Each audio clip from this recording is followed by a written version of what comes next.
Jika Anda berdiri tepat di bawah bayang-bayang raksasa Burj Khalifa pada pukul 2 siang di hari Rabu yang terik, Anda akan merasakan sesuatu yang sengaja disembunyikan oleh brosur-brosur wisata mewah mereka. Sebuah kesunyian yang janggal. Ini bukanlah kesunyian hikmat seperti di dalam rumah ibadah kuno. Bukan pula ketenangan damai yang biasa kita temukan di galeri museum. Ini adalah jenis keheningan yang salah. Kesunyian dingin yang merayap ketika aliran uang mulai melambat dan kehilangan tenaganya. Dek observasi memang masih beroperasi. Air mancur pun masih menari sesuai jadwal.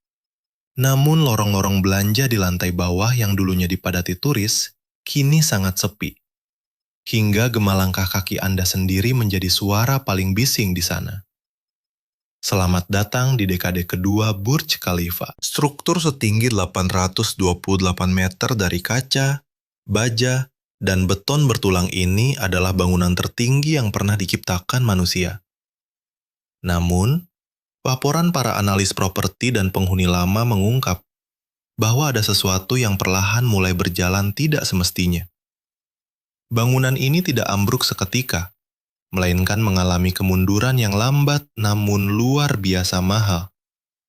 Hal inilah yang tampaknya ingin ditutupi rapat-rapat oleh otoritas Dubai dari pandangan dunia. Ini adalah investigasi tentang ikon senilai 20 miliar dolar. Dan mengapa menara megah ini mungkin sedang bertransformasi menjadi masalah finansial paling mematikan di Timur Tengah. Bahkan, nama asli gedung ini pun sebenarnya bukanlah Burj Khalifa. Semua bermula pada tahun 2004 saat pembangunan dimulai dengan nama awal Burj Dubai. Proyek raksasa ini adalah mahkota emas bagi Emaar Properties, konglomerat pembangunan pimpinan Mohammed Al-Jaber yang dirancang sebagai pembuktian kejayaan Dubai di panggung global. Awalnya, ambisi ini berjalan mulus. Ribuan pekerja mengecor beton dengan kecepatan luar biasa, hingga menara melesat melewati rekor Taipei 101 dan Willis Tower. Namun, krisis finansial global menghantam keras pada tahun 2008. Badai tersebut nyaris melumpuhkan Dubai, meruntuhkan nilai properti hingga lebih dari 50%, membuat saham Emaar hancur, dan kabarnya menyisakan utang gaji pekerja selama berbulan-bulan. Disinilah letak rahasia kelam yang sengaja dihapus dari brosur wisata mewah mereka. Saat krisis memuncak, Abu Dhabi mendadak turun tangan membawa dana talangan senilai 20 miliar dolar. Angka fantastis itu bukanlah salah ketik. Sebagai imbalannya, menara yang awalnya dinamai Burj Dubai ini diganti menjadi Burj Khalifa, merujuk pada Sheikh Khalifa bin Zayed Al Nahyan, penguasa Abu Dhabi. Pergantian nama ini bukanlah penghormatan sukarela, melainkan sebuah tanda terima atau kwitansi utang. Sebuah pengingat di cakrawala bahwa ikon terbesar Dubai tidak bisa berdiri sendiri tanpa bantuan tetangganya. Hingga akhirnya, menara ini resmi dibuka pada Januari 2010 dengan kemegahan kembang api. Namun, ada satu rahasia besar yang sengaja disembunyikan rapat-rapat di balik kemegahan konstruksi fisik menara ini. Berdasarkan berbagai dokumen keuangan yang berhasil kami telusuri, Burj Khalifa kabarnya tidak pernah sekalipun menghasilkan keuntungan bersih yang mandiri sejak hari pertama ia beroperasi. Tidak pada tahun 2010, tidak pada 2015, dan bahkan tidak pada 2020. Biaya operasional untuk perawatan gedung, gaji staf, utilitas harian, pemeliharaan lift, hingga pembersihan dinding kaca luar benar-benar luar biasa tinggi. Diperkirakan mencapai lebih dari 50 juta dolar setiap tahunnya. Sementara itu, pendapatan mereka yang hanya bergantung pada tiket dek observasi, sewa retail mewah, dan penjualan unit apartemen justru terus melemah menurut data resmi pemerintah. Secara administratif, tingkat okupansi Burj Khalifa tercatat mencapai 90%. Tetapi angka di atas kertas tersebut menyimpan kebohongan yang nyata. Di pasar real estate Dubai, angka hunian seringkali dihitung berdasarkan unit yang telah terjual, bukan unit yang benar-benar ditinggali. Perbedaannya sangat besar. Laporan investigasi menunjukkan bahwa sebagian besar dari 900 unit apartemen di menara ini dibeli murni sebagai instrumen investasi oleh miliarder asing yang jarang sekali berkunjung. Jika kita berjalan menyusuri lobi hunian di malam hari, suasana sepi akan langsung terasa. Sangat kontras dengan klaim angka okupansi resmi.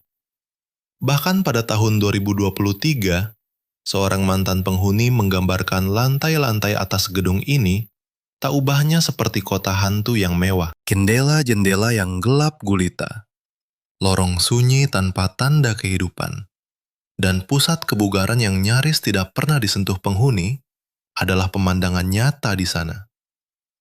Tentu saja, pihak MAR dan otoritas Dubai akan membantah hal ini dan bersikeras bahwa gedung ini tetap merupakan alamat hunian paling bergengsi di dunia. Kita harus adil mengakui bahwa dek observasi di lantai 124 dan 148 memang masih dipadati oleh turis setiap harinya. Namun, masalah mendasarnya adalah menara ini sejak awal tidak pernah dirancang untuk bertahan hidup hanya dari hasil penjualan tiket wisata. Gedung ini dibangun sebagai jangkar distrik utama yang bertugas menarik minat investasi asing ke pusat kota Dubai, melambungkan harga tanah di sekitarnya, dan mengalirkan keuntungan masif. Meskipun pusat kota Dubai sempat dinobatkan sebagai koridor real estate paling bernilai di seluruh Timur Tengah, tren tersebut kini mulai bergeser secara drastis. Berdasarkan data riset pasar dari berbagai lembaga keuangan terpercaya, kawasan pengembangan baru seperti Dubai Marina, Palm Jumeirah, hingga Dubai Creek Harbor secara perlahan telah merebut minat para investor asing dan penghuni dari pusat kota. Burj Khalifa tidak lagi bersaing dengan ikon metropolitan negara lain di dunia, melainkan sedang bertarung melawan ambisi kotanya sendiri. Di sisi lain, ada sebuah topik sensitif yang dihindari dalam obrolan hangat masyarakat Dubai, namun terus diperdebatkan oleh para insinyur dunia, bahwa menara pencakar langit ekstrim ini sesungguhnya menyimpan beban infrastruktur yang sangat mengerikan. Mari kita soroti masalah sanitasi dan pembuangan limbah yang sangat mengkhawatirkan ini. Selama bertahun-tahun, laporan jurnalisme investigatif mengungkap bahwa pada masa-masa awal pengoperasiannya, sistem pembuangan toilet Burj Khalifa tidak terhubung langsung ke jaringan pipa limbah kota, sehingga memerlukan ratusan truk tangki setiap hari hanya untuk mengangkut kotoran manusia keluar dari sana. Walau pihak pengembang mengklaim bahwa sistem drainase kini telah terhubung sepenuhnya dan berfungsi dengan baik, perdebatan memalukan di tingkat internasional ini membuktikan satu hal krusial yang tidak bisa dibantah, bahwa struktur raksasa dengan ketinggian ekstrim seperti ini benar-benar mematikan batas kemampuan infrastruktur kota modern kita. Tantangan berikutnya terletak pada perawatan bagian fasad luar gedung yang luar biasa rumit.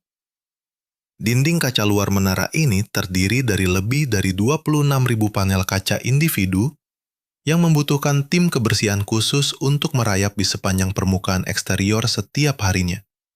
Dokumen teknis menyebutkan bahwa satu siklus pembersihan menyeluruh memakan waktu hingga 3 atau 4 bulan, yang berarti ketika mereka selesai membersihkan kaca terakhir, mereka harus langsung kembali ke atas untuk memulai semuanya dari awal lagi.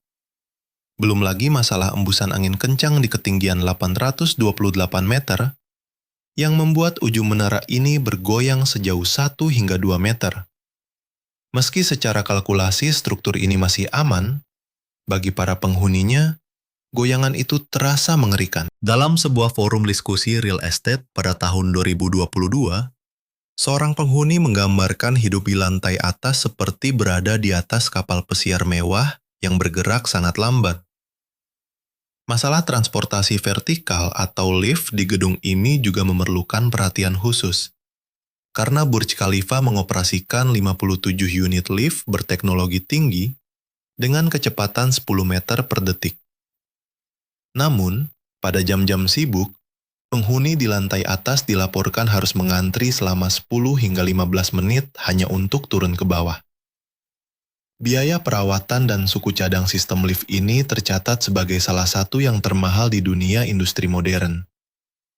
Semua kenyataan pahit ini dengan jelas membuktikan bahwa biaya merawat menara megah ini jauh melampaui keindahan fotonya saat matahari terbenam. Kisah tentang pria Menon yang pindah ke salah satu unit apartemen di Burj Khalifa pada tahun 2017 adalah contoh nyata dari harapan semu ini. Berbekal pekerjaan baru dan optimisme tinggi, ia menyewa unit satu kamar tidur di lantai 62 dengan biaya sewa tahunan yang sangat mahal. Sekitar 280.000 dirham atau setara dengan 76.000 dolar. Pada mulanya, ia percaya bahwa prestis alamat ini sebanding dengan harganya. Tetapi 3 tahun kemudian, ia memutuskan untuk pergi secara sukarela. Kepergiannya dipicu oleh akumulasi kekecewaan, mulai dari biaya iuran pemeliharaan lingkungan yang terus melonjak naik setiap tahun, hingga hilangnya rasa kebersamaan bertetangga karena sebagian besar unit di sekelilingnya kosong melompong. Unit apartemen tetangganya tidak lebih dari sekedar tumpukan beton gelap di angkasa, yang dibeli murni sebagai instrumen bisnis semata. Pengalaman buruk yang dialami oleh pria ini memang bersifat anekdot, namun sangat mewakili pola kekecewaan yang lebih luas yang kini seringkali diungkap oleh para pengamat properti di Dubai. Burj Khalifa pada mulanya dipasarkan sebagai puncak dari gaya hidup hunian vertikal modern kelas atas. Bagi sebagian penghuni di lantai-lantai bawah dengan biaya perawatan lebih murah, janji itu mungkin masih terpenuhi. Namun bagi mereka yang mendiami lantai tengah dan atas, kenyataan sehari-hari justru menyisakan jurang pemisah yang lebar antara gengsi nama besar alamat dan kenyataan hidup yang menyiksa. Di balik itu semua, nasib buruk para pekerja proyek ini pun kini terus menjadi sorotan dunia. Kita seringkali terbuai oleh kilauan kaca. Namun, dokumen rahasia dari Human Rights Watch mengungkapkan sisi kelam pembangunan Dubai. Anda dan saya harus berani melihat kebalik kemegahan ini, di mana ribuan pekerja konstruksi Burj Khalifa diduga dipaksa bekerja dalam jam kerja ekstrim di bawah sengatan panas yang mematikan. Bahkan upah mereka ditahan. Meskipun pemerintah mengklaim telah melakukan reformasi ketenagakerjaan, keringat dan penderitaan para buruh migran itu telah telanjur membeku dalam beton menara ini. Dek observasi yang megah tidak akan pernah menceritakan babak kelam ini. Kenyataannya, para penghuni apartemen mewah dan para kuli yang membangunnya hidup dalam dua dunia Dubai yang bertolak belakang. Dan kita tidak bisa memahami menara ini tanpa melihat keduanya. Selama 12 tahun penuh, predikat sebagai menara tertinggi di dunia dirasa sudah cukup untuk menaklukkan ego global. Hingga akhirnya ambisi negara tetangga mulai mengancam. Arab Saudi kini menantang dengan proyek Jeddah Tower yang dirancang untuk melampaui Burj Khalifa setinggi lebih dari 170 meter. Walau pembangunannya terus dihantam badai finansial dan penundaan tanpa batas, eksistensi proyek ini mengirimkan pesan mengerikan bahwa tahta Burj Khalifa memiliki tanggal kadaluarsa yang nyata.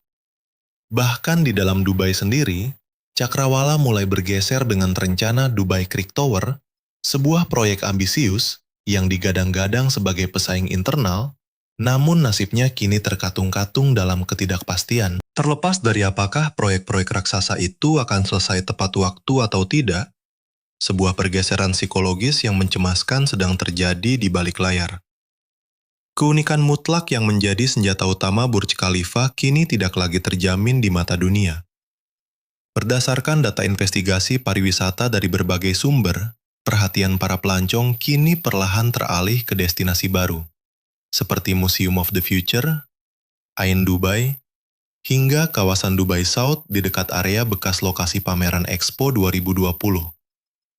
Tempat-tempat baru ini tidak sekedar berebut uang dari kantong turis, melainkan sedang bertarung untuk merebut narasi utama kota ini, melengsarkan dominasi mutlak yang dahulu dipegang erat oleh Burj Khalifa. Secara perlahan, promosi wisata Dubai mulai mengesampingkan menara ikonik ini demi menyajikan alternatif lain.